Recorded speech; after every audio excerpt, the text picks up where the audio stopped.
আসলে আমরা ভাগ্যবান, আজকে আমাদের প্রিয় রাসূল সাল্লাল্লাহু আলাইহি সাল্লাম যেখানে বসেছিলেন দান মোবারক শহীদ হওয়ার পর আমরা আল্লাহর কাছে মাফ চাই, আল্লাহ যেন এই উসিলায় আমাদেরকে ক্ষমা করে দেয়।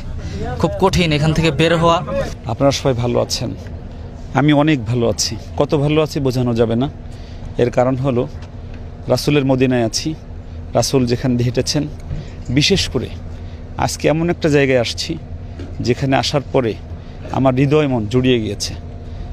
রাসূলের খুদা হযরত মুহাম্মদুর রাসূলুল্লাহ সাল্লাল্লাহু আলাইহি সাল্লামের যেই জায়গাটাকে মাকাদে রাসূল বলা হয়, অর্থাৎ রাসূলুল্লাহ সাল্লাল্লাহু আলাইহি সাল্লাম উহুদের ময়দানে রাসূলুল্লাহর দান্দান মোবারক শহীদ হওয়ার পরে প্রথম যেই জায়গাটা রাসূলুল্লাহ বসেছিলেন যেই পাথরে, সেই জায়গাটা এসেছি। আমাদের সাথে আছে আমাদের নুননবী ভাই কুমিল্লার, উনি আমাদেরকে অনেক ভালোবাসেন।